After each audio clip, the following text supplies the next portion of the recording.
Good morning बच्चों, की हाल चाल। तो चलिएगा आज का लेक्चर करने शुरू। तो आज हम बात करने वाले हैं लेक्चर नंबर 4.0। काफी इंटरेस्टिंग है, धमाकेदार होने वाला है, क्योंकि आज हम करने वाले हैं क्या, न्यूटन्स थर्ड लॉ। अगर आप लोगों ने प्रीवियस लेक्चर नहीं देखे हैं तो आपको करना क्या है, डिस्क्रिप्शन बॉक्स को करना है चेक। क्लियर है? तो चलिएगा बिना टाइम वेस्ट किए आज का लेक्चर करते हैं शुरू। ठीक है, तो देखिएगा न्यूटन्स थर्ड लॉ। जैसे कि यदि हम बात करें न्यूटन फर्स्ट लॉ की, तो एक बार मैं आपको रिकॉल करा देता हूं कि न्यूटन फर्स्ट लॉ आपका क्या होता है। न्यूटन फर्स्ट लॉ ने बोला था अगर कोई ऑब्जेक्ट आपका रेस्ट में है तो रेस्ट में ही रहेगा, अगर कोई ऑब्जेक्ट आपका मोशन में है तो मोशन में रहेगा, जब तक उस पर कोई एक्सटर्नल फोर्स ना लगाई जाए, जब तक उसकी स्टेट चेंज नहीं होगी। ये क्या था आपका न्यूटन फर्स्ट लॉ, आपको ये रिवाइज होगा। फिर हमने बात की थी न्यूटन सेकंड लॉ की। न्यूटन सेकंड लॉ में हमने पढ़ा था the rate of change of momentum is called force. मतलब किसी बॉडी की स्टेट को यदि आपको चेंज करना है, जैसे कि मान के चलिए ये आपकी बॉडी है, रेस्ट में रखी हुई है, इस पे आपने क्या लगाई, कोई फोर्स लगाई, और ये किस में आ गई, आपकी मोशन में आ गई। तो कम से कम हम किसी ऑब्जेक्ट पे कितनी फोर्स लगाएं कि आपका जो ऑब्जेक्ट है वो मोशन में आ जाए, उसी को क्या बोलोगे आप, Newton second law. First law में बताया कि जब तक आप फोर्स नहीं लगाओगे उसकी स्टेट चेंज नहीं होगी। अगर आपको किसी ऑब्जेक्ट की स्टेट चेंज करनी है तो उसके लिए आप कितनी फोर्स लगाओगे, वो क्या होगा आपका सेकंड लॉ। तो अब हम बात करने वाले हैं न्यूटन थर्ड लॉ की। देखिएगा इसमें अब हम क्या करने वाले हैं। देखो न्यूटन थर्ड लॉ की जो लाइन है वो काफी सिंपल है। According to this law to every action there is an equal and opposite reaction. ये आपका होता है सिंपल सा लॉ। ठीक है, सिंपल है, आप इजीली इसको रिवाइज भी कर सकते हो, हर बुक में आपका यही लिखा हुआ है, लेकिन हम समझेंगे इसको काफी अच्छे से। To every action there is an equal and opposite reaction is called Newton's third law. तो न्यूटन थर्ड लॉ ने आपसे क्या कहा था, यदि आप किसी चीज पे एक्शन करते हो तो वहां से आपको क्या मिलेगी, रिएक्शन मिलेगी। अगर आपने कोई काम किया है तो उसका आपको फल मिलेगा या नहीं। सिंपल सा लॉजिकल बात है, यदि आपने क्या किया है, कोई काम किया है तो उसका रिजल्ट आपको कभी ना कभी उसका जरूर मिलेगा। तो सेम न्यूटन ने भी क्या कहा, जैसे कि देखो ये मेरा हैंड है, मैंने इस हैंड से इस पे क्या किया, पंच किया। तो जब हम किसी चीज को पंच करते हैं तो उस कंडीशन पे क्या होता है, हमारे हाथ पे चोट लग जाती है। ऐसा क्यों? क्योंकि जितनी स्पीड के साथ हमने इसको पंच किया है उसी स्पीड के साथ इस बोर्ड ने हमें क्या किया है, वापस से फोर्स लगाई है। तो जब ये बोर्ड हमारे ऊपर फोर्स लगाएगा तो बताओ हमें चोट लगेगी या नहीं। जैसे कि देखो इसी पॉइंट को हम और अच्छे से समझते हैं। If one body act force on another body, या फिर if one body act force on second body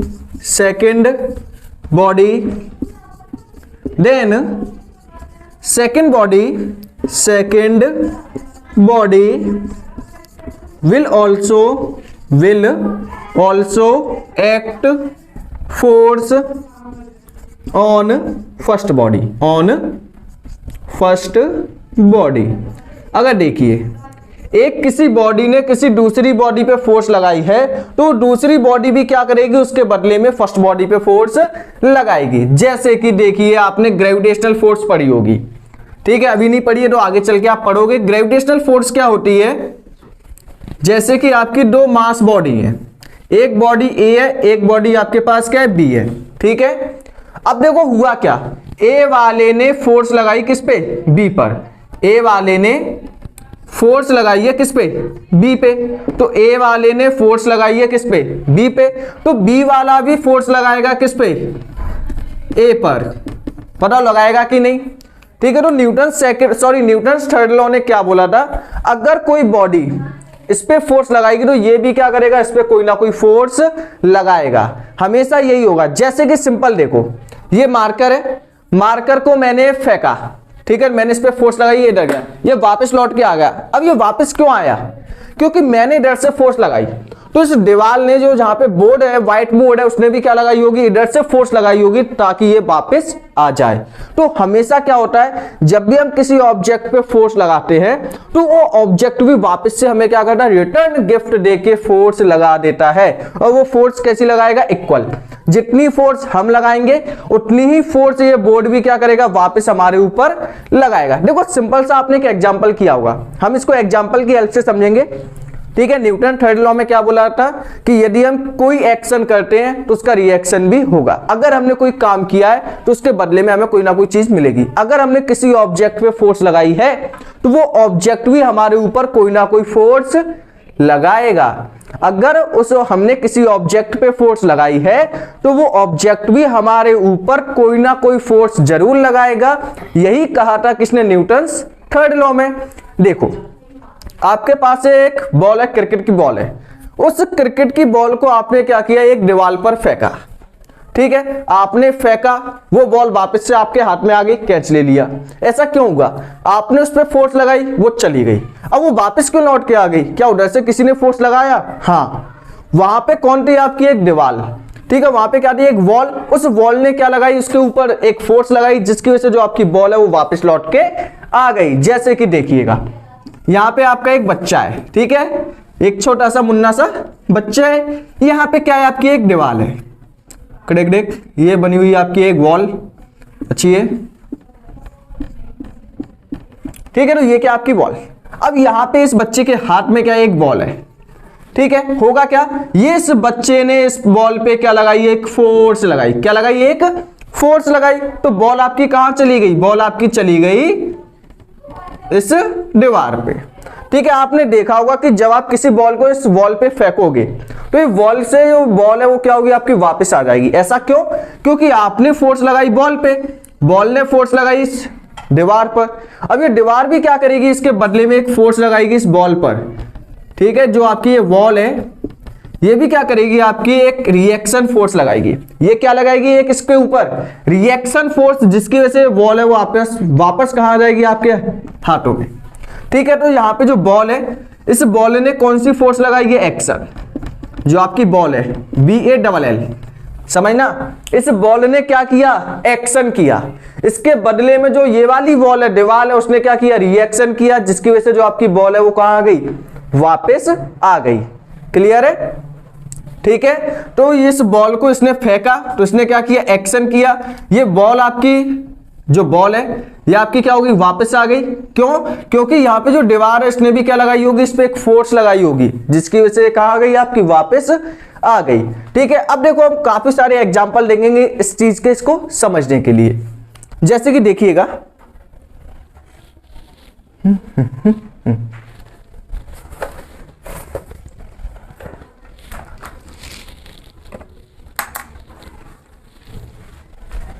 देखिए, तो आपकी स्क्रीन पर एक इमेज दिखाई दे रही होगी, ठीक है। आपकी स्क्रीन पे क्या दिखाई दे रही होगी, एक इमेज। इमेज में क्या दिखाया गया है कि आप वॉक कर रहे हो, आप क्या कर रहे हो, वॉक कर रहे हो। जब आप वॉक करते हो तो जैसे कि मान के चलो ये आपका सरफेस है, ठीक है, ये सरफेस है, ये मेरा क्या सेकंड लेग है। मैंने क्या किया, इस पे पैर रखा। जब पैर मैंने रखा तो मैंने फोर्स क्या लगाई, इस जमीन पे लगाई। मेरे पैर ने, मैं चल रहा हूं, इस पे चल रहा हूं, ठीक है, ये क्या कर रहा हूं, मैं चल रहा हूं इसके ऊपर। तो मेरा जो लेग है, इस लेग ने फोर्स कहां लगाई, जमीन पे। अब ये जमीन से ऊपर क्यों उठा, क्योंकि जमीन ने भी क्या की होगी, सरफेस ने क्या किया होगा, इसको ऊपर एक फोर्स लगाई होगी, जिसकी वजह से जो ये वाला पैर है वो कहां उठ गया, मेरा ऊपर। फिर मैं इसको नीचे लगाऊंगा तो मैंने फोर्स कहां लगाई, नीचे, मतलब मैंने एक्शन कहां किया, नीचे।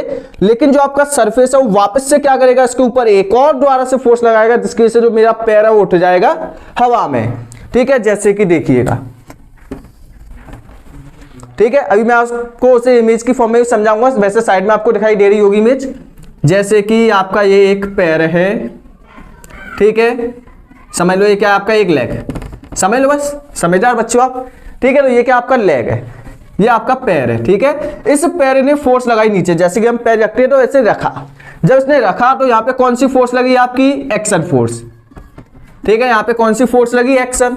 अब ये पैर आपका वापस उठेगा ना, जब उठेगा तो यहाँ का जो सरफेस है, सरफेस क्या लगाएगा इसके ऊपर, एक इसको ऊपर उठाने के लिए, क्योंकि हमने फोर्स लगाई है सरफेस के ऊपर, तो सरफेस भी लगाएगा ना। ये किसने कहा है, न्यूटन्स थर्ड लॉ ने। अगर हमने किसी के ऊपर फोर्स लगाई है तो उसके बदले में वो भी हमारे ऊपर कोई ना कोई फोर्स लगाएगा। हमने अपने पैरों की हेल्प से सरफेस पे फोर्स लगाई है, तो सरफेस भी हमें उठाने के लिए कोई ना कोई फोर्स लगाएगा। तो हमने इसके ऊपर फोर्स लगाई एक्शन, तो जो आपका सरफेस है वो हमें ऊपर उठाने के लिए कौन सी फोर्स लगाएगा, रिएक्शन। और एक चीज का आपको ध्यान रखना है, जितनी हम फोर्स लगाएंगे उतनी ही ये सरफेस फोर्स लगाएगा। मतलब दोनों फोर्स आपस में कैसी होंगी, इक्वल। एक्शन और रिएक्शन फोर्स आपस में कैसी होंगी, इक्वल होंगी। अब हम बात कर लेते हैं यहाँ पे कुछ एग्जाम्पल की। क्लियर है, ठीक है। तो पहला एग्जाम्पल आपका स्क्रीन पे दिखाई दे रहा होगा, जैसे कि लेग है। ठीक है, लेग जो आपका पैर है वो नीचे के डायरेक्शन में फोर्स लगा रहा है, कौन सी, एक्शन फोर्स। जो आपका सरफेस है वो ऊपर के डायरेक्शन में एक फोर्स लगा रहा है, कौन सी, रिएक्शन फोर्स। तो जितनी आपने फोर्स लगाई उतनी ही फोर्स किसने लगा दी, सरफेस ने। क्लियर है।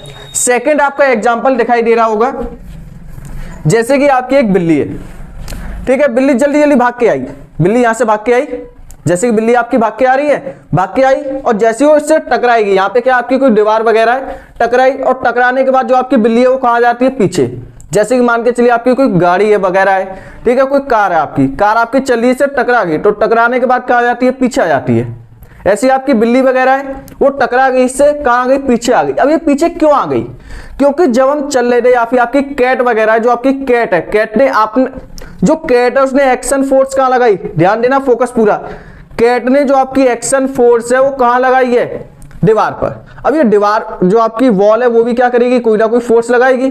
तो इस वॉल ने भी क्या लगाई है, एक रिएक्शन फोर्स, जिसकी वजह से जो आपकी कैट है वो कहां गई है, पीछे। ऐसी आपकी कोई गाड़ी वगैरह है, ठीक है, कार वगैरह है, कार आपकी आएगी, आ गई, कार आपकी आ गई ना। अब कार जब आ गई तो आने के बाद क्या हुआ, कार ने इसके ऊपर फोर्स लगाई, तो जो वॉल है उसने भी क्या लगाई, इस पे एक रिएक्शन फोर्स, जिसकी वजह से जो आपकी कार है वो टकरा के कहां चली गई, पीछे। जिस तरीके से आपकी जो बिल्ली है, कैट है, डॉग है, वो आपका टकरा जाता है वॉल से, फिर वो कहां जाता है, पीछे। पीछे क्यों आ जाता है, ड्यू टू रिएक्शन फोर्स। तो यहाँ पे यदि हम बात करें तो यहाँ पे जो आपका गेट वगैरह है, डोर है या फिर वॉल, ये कौन सी फोर्स लगा रहा है, यहाँ पे आपकी कोई भी पर्सन वगैरह है, ये इस पे टकराया, ठीक है, तो इसने कौन सी फोर्स लगाई, आपकी एक्शन। जो आपकी वॉल है ये कौन सी फोर्स लगाएगी, रिएक्शन फोर्स। ठीक है, कौन सी फोर्स लगाएगा इसके ऊपर, रिएक्शन फोर्स। क्लियर है, पॉइंट करिएगा इसको। ठीक है, तो ये एग्जांपल आपको समझ में आया होगा किस तरीके से यहाँ पे रिएक्शन फोर्स आपकी लग रही है। ठीक है, ऐसे ही यदि हम बात करें, जैसे कि एक एग्जांपल रॉकेट का ले लेते हैं हम। जैसे कि देखो रॉकेट है, ये आपकी है रॉकेट, ठीक है, ये आपकी रॉकेट। अब ये आपकी रॉकेट ऊपर क्यों जा रही है, ऊपर क्यों जा रही है, क्योंकि आपको पता है कि नीचे क्या जलती है, इसके फायर, नीचे क्या होती है, आग होती है, फायर। ठीक है, जो आपकी फायर है वो फोर्स कहां लगा रही है, नीचे। जो आपकी गैस है, जो रॉकेट के अंदर जो आपकी गैस होती है वो कहां निकल रही है, नीचे की साइड में निकलती है। जब गैस आपकी नीचे निकल रही है, जो आपकी फायर है वो कहां निकल रही है, नीचे। ठीक है, अब बताओ फोर्स कहां लगाई फायर ने, नीचे। अब जो नीचे वाली चीज है वो फोर्स का लगाएंगी, ऊपर, जिसकी वजह से जो आपकी रॉकेट है वो कहां चली जाएगी, ऊपर। ठीक है, जैसे कि आपकी रॉकेट है, रॉकेट में से क्या निकली, गैस निकली, आग निकली। वो आग कहां निकलेगी, आपकी जो आपकी गैसेस है वो कहां निकलेंगी, नीचे। जब गैस आपकी नीचे निकलेगी तो गैस क्या करेंगी, सरफेस के ऊपर फोर्स लगाएंगी। अब बदले में जो आपका सरफेस है वो कहां फोर्स लगाएगा, ऊपर। ऊपर जब ऊपर लगाएगा तो उस कंडीशन में जो आपकी रॉकेट है वो कहां चली जाएगी, ऊपर। ठीक है, तो जो आपकी रॉकेट में से जो गैस वगैरह निकली उनने कौन सी फोर्स लगाई, एक्शन। उसके बदले में क्या हुआ, एक रिएक्शन फोर्स लगी, जिसकी वजह से जो आपकी रॉकेट है वो कहां चली गई, ऊपर चली गई। क्लियर है पॉइंट। ठीक है, एक और एग्जांपल की बात करते हैं, आपने ये देखा भी होगा।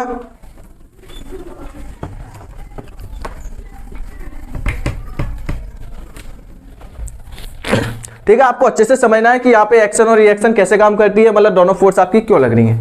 जैसे कि देखिए ये आपका एक किनारा है समुद्र का, यहाँ पे आपकी क्या एक बोट है, ठीक है, यहाँ पे क्या आपकी एक बोट है, नाव जिसे आप कहते हो। यहाँ पे क्या है आपका एक कोई सरफेस है, ठीक है, यहाँ पे एक इंसान है, ठीक है।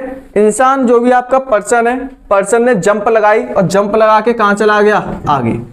पर्सन ने जंप लगाई, जंप लगा के कहां चला गया, आगे। अब ये कैसे जाएगा आगे, जैसे कि ये, ठीक है, इसने अपनी एक टांग यहां पे रखी, एक कहां पे रखी, यहां पे, ठीक है। तो ये जंप लगा के कहां जा रहा है आपका, आगे जा रहा है। जब ये आगे जाता है तो उस कंडीशन में आपने देखी होगी जो आपकी वोट है वो कहां चली जाती है, पीछे, ठीक है। पर्सन कहां गया, आगे, लेकिन वोट कहां चली गई, पीछे। ऐसा क्यों हुआ, क्योंकि इस पर्सन ने मतलब जब ये जाते हैं तो उस कंडीशन पे होता है क्या, हम क्या करते हैं, अपने पीछे वाले पैर को कहां पे रखेंगे, यहां पे, ठीक है। तो उस कंडीशन में जब ये आगे जाएगा तो ये अपनी लेग की हेल्प से फोर्स का लगाएगा, पीछे, मतलब एक्शन कहां किया, पीछे। तो जो आपकी वोट है वो अपोजिट में कहां करेगी, रिएक्शन कहां पे होगा, इसका आगे होगा, जिसकी वजह से क्या होगा, ये पर्सन तो आपका यहां पे पहुंच जाएगा, लेकिन वोट आपकी कहां चली जाएगी, पीछे। तो वोट आपकी पीछे क्यों चली जाती है, इसके पीछे का भी रीजन आपका क्या होता है, आपका न्यूटन्स थर्ड लॉ, ठीक है। जैसा कि आपको एक इमेज दिखाई दे रही होगी जिसमें आपका एक पर्सन है जो आपका वोट पे रनिंग करते हुए आ रहा है, ठीक है। फिर वो क्या करता है, किनारे पे चला जाता है, किनारे पे जाते ही जो आपकी वोट है वो कहां चली जाती है, पीछे। ऐसा क्यों हुआ, due to Newton's third law. Clear है, करिएगा इसको, ठीक है। तो ये भी हो गया होगा। नेक्स्ट हम बात कर लेते हैं एक और एग्जांपल की, जैसे कि ये एग्जांपल गन है आपकी, ठीक है, गन एंड बुलेट। जैसे कि ये आपकी कोई गन है,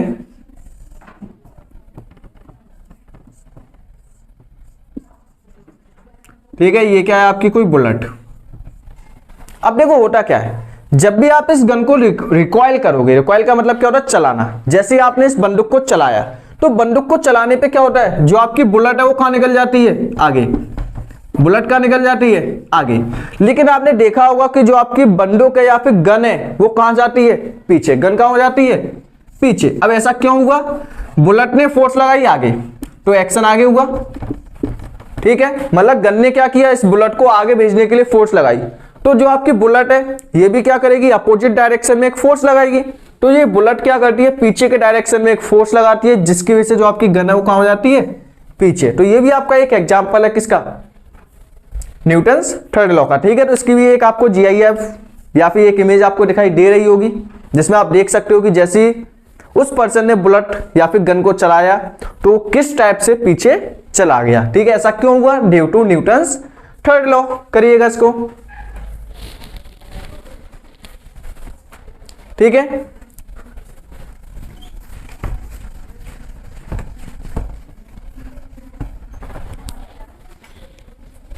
ठीक, तो यहां पे आपने क्लियर किया होगा न्यूटन्स थर्ड लॉ क्या होता है, कि जब भी हम किसी ऑब्जेक्ट पे कोई फोर्स लगाएंगे तो उसमें ही वो ऑब्जेक्ट हमारे ऊपर भी क्या लगाएगा, उतनी ही फोर्स लगाएगा इन अपोजिट डायरेक्शन। उसी को आप बोलोगे न्यूटन्स थर्ड लॉ, ठीक है। तो आज का लेक्चर करने पे फिनिश। Thanks for watching.